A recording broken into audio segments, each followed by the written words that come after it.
পরিবেশ ও জলবায়ু পরিবর্তনের বিরূপ প্রভাব মোকাবেলায় দেশব্যাপী আগামী 5 বছরে 25 কোটি বৃক্ষরোপণ কর্মসূচির অংশ হিসেবে কুড়িগ্রামে বৃক্ষরোপণ কর্মসূচির উদ্বোধন করা হয়েছে।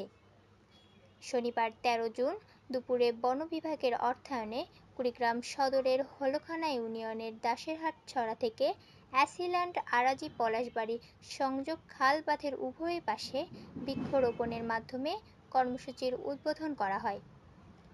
কর্মসূচির উদ্বোধন করেন কুড়িগ্রাম জেলা প্রশাসক অন্নপূর্ণা দেবনাথ।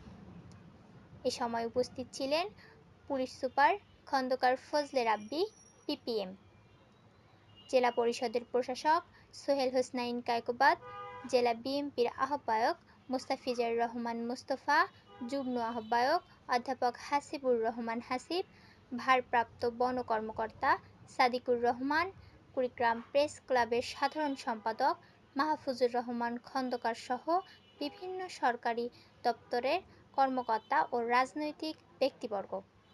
এছাড়াও কুড়িগ্রাম জেলা পরিষদের অর্থায়নে জেলা পরিষদ ডাক বাংলো চত্বর, রিভারভিউ উচ্চ বিদ্যালয় এবং পুরাতন বালিকা বিদ্যালয়ের প্রাঙ্গণে 1000 বিভিন্ন প্রজাতির গাছের চারা রোপণ করা হয়।